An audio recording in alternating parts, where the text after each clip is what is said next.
And that's the thing about Chuck, too. I mean, he's such a great newsman. I mean, he's brilliant and all that.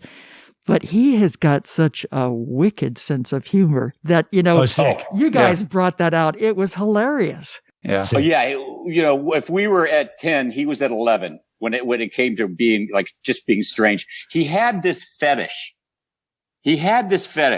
And I don't know how it started or where it started or how long it'd been with him, but he loved destroying food. Yeah. We would be in a limo. I remember we pulled up the station. We coming from some event and listeners gave us some pies and we set them very nicely down on the floor of the limousine so they wouldn't slide around.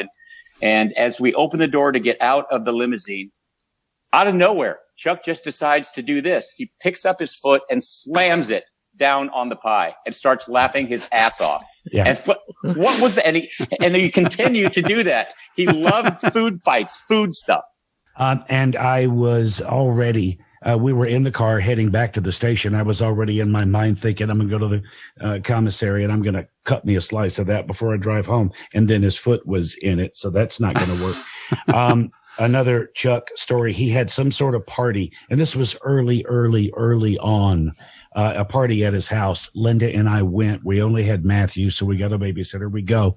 We're sitting out back. He had a beautiful home with a pool there, and we're all sitting out back. There's 20 or 30 people, and we're sitting at a table. Chuck's right across from me. Somebody puts down chips and salsa. I'm a little hungry, and I'm chewing gum. So I picked up one of the chips, and I put the gum on it, and I put another chip. I thought that would be disgusting to see. So I put another chip on top of that and set it down.